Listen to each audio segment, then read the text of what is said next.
Hello students, this is a video for class 10th biology. Today I am going to start with the genetics. As you know that students, genetics is a study of genes and study of inheritance and variations, and in this case we are going to study laws and behavior of genes and some crosses about genes. Crosses on genes. So let's start with this video, and students, hope this will be very helpful for you for your studies. Now students, as you know that the genes are small segments or specific parts of DNA and chromosome, and which determine the hereditary characters, and these hereditary characters can be passed from parents to their next generation, and these genes are having two alternative forms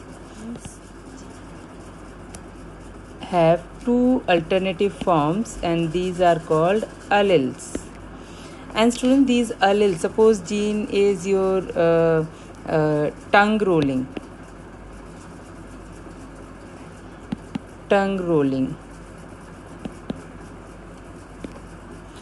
So students, it has a two alleles. This is one gene having two alleles. Number one is your roller, those who can roll, and second is non-roller.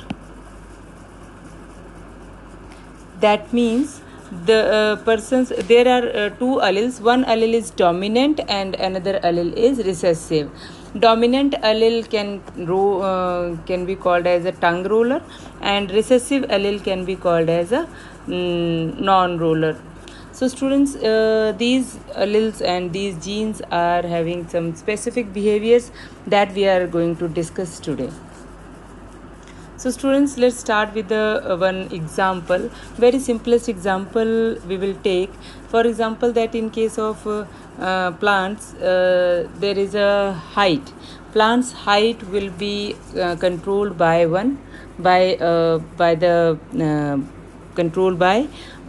gene, and that gene is also having two forms, and those forms are called allele. For example, height of plant. It has a two alleles. Number one is tall, number two is dwarf. So students, tall is dominant and dwarf is recessive. So we will write dominant character with the capital T and recessive character with the small t. Students, keep in mind, this is a rule. Whatever you are taking the dominant character of which letter you are representing, with the same letter, smaller form, in a small form, you have to represent recessive character also. This will be more convenient for you to perform crosses. So students, before going to next, and this is called dominant, and this is recessive. And students, these tall is called as dominant but homozygous. Homozygous means same type of gametes will be formed, and this recessive is also a homozygous, because when the gametes will be formed, at that time they are having same type of chromosomes. So this is called homozygous. Now next one is, today I am going to tell you about the monohybrid cross.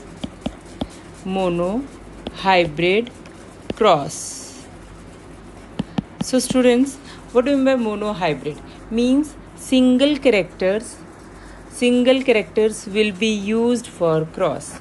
Means single character will be taken, and then offsprings will be formed, and those offsprings will be hybrid, and that hybrid will be formed by taking single character, is called as monohybrid character. For example, tall plant and dwarf plant. So one character only I am using. So this one character is named as monohybrid cross. So let's start one monohybrid cross. So students, you can see here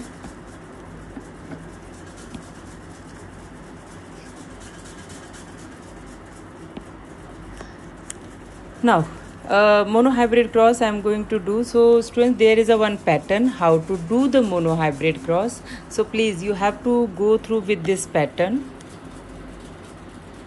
First of all, you have to mention which type of cross you are doing.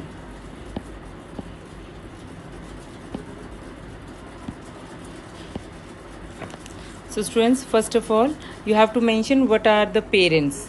So we are going to take one homozygous parents, homozygous dominant parent. I'm going to take one homozygous dominant parent, and I will put here one heading, that is parents. Homozygous dominant parents, I have taken tall plant. Okay, this crossed with the homozygous recessive parent. Homozygous recessive parent. So we will represent it with the small t. And then this homozygous recessive and homozygous dominant parents, when crossed with each other, then before that they will form a gametes. So I will put heading gametes. Students, whenever you will get any question regarding crosses, you must follow this pattern. Then you will be able to fetch full marks in your exams.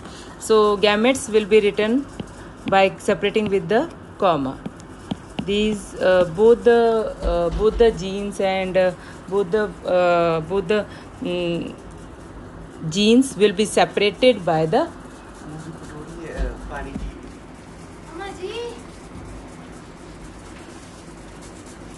both the genes will be separated by the by comma, and this will be represented like this. And afterwards, students, you will put one F1 generation. F1 generation. So in F1 generation, you can first of all draw a Punnett square. In this, you will draw one square with the 4 boxes, and on the top side you will write a male part, on the lower side you will write female part. It's optional, wherever you want to write, either on the top or down, that's your wish, but one side male gametes, one side female gametes you have to represent. So first of all, I am writing male gamete on the top. This is your wish how to write, and then cross them with each other. So students, first of all, take a first small t and just cross it with both the capital T's. So small t cross with both the capital T's, then it will give result as a capital T small t, capital T small t. Now second small t will also be joined with both the capital T's, and they will give us another this 4 offsprings will be obtained. In F1 generation, these four conditions will be called as offsprings.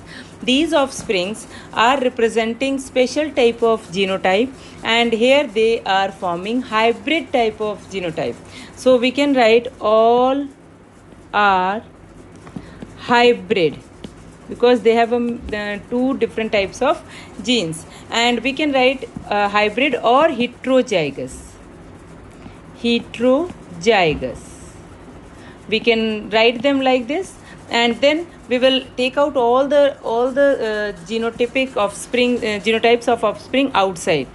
T capital T, then T capital T, capital T small t, capital T small t. So students, these all 4 genotypes are of same pattern. So we can say that our all are hybrid and heterozygous. Now students, we will take 2 individuals from F1 generation and we will do F2 generation. We will start F2 generation. So we will consider parents. We will consider parents from F2 generation. So capital T small t cross with the capital T small t. We have taken this, you can see from here. And then we will make them parents, and then their gametes, again same way, gametes, and then their gametes will be formed, separate them with the comma. Like this you have to attempt your question, and then we are going to write F2 generation. their next generation is F2 generation. Like this, F3, F4 generation are there, but in your syllabus up to F2 generation only explain. So we have to do the cross up to F2 generation. So students, same way as we have done in F1 generation, we will make a Punnett square. And in this case, you will write the gametes upward side and downward side. Same type of gametes are there. Then again do the combination, make a combinations in the checker box.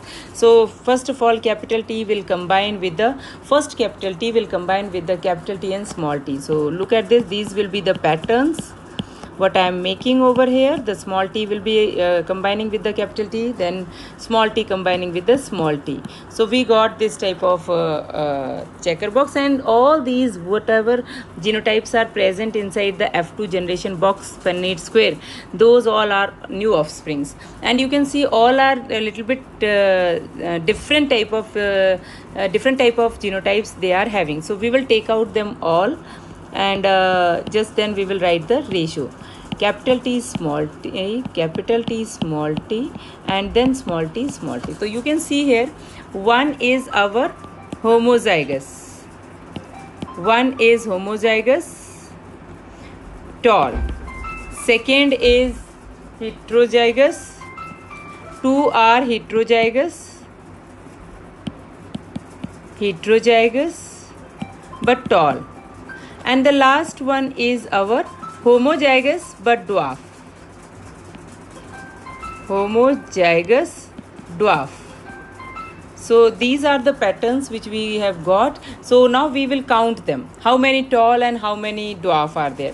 So students, you can see here, 1 tall, 2 tall, 3 tall. So 1 homozygous tall, 2 heterozygous tall, and 1 homozygous dwarf. So we can say that our genotypic ratio is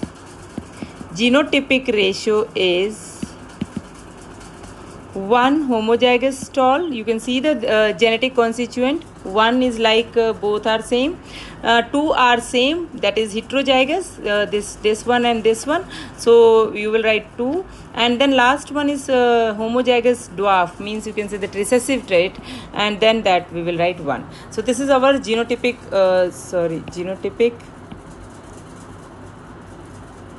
ratio. So next one is our phenotypic ratio. Phenotypic ratio. So students, if you will see this one, so how many tall are there? 1 and 2. 1 plus 2 is equal to 3 tall. So we can write 3 tall and 1 dwarf. So our ratio is 3:1. So phenotypic ratio is 3:1. This is our final answer. So students, these all are the crosses, monohybrid cross, and you just study them and learn them how to do, and do some practice some of the traits and some of the characters of your own choice, and then do all the crosses and make it perfectly. And then students, any question if your examiner will ask, then you can you can do it properly. And hope it is clear to you. Thanks for paying attention, and hopefully it is beneficial for you.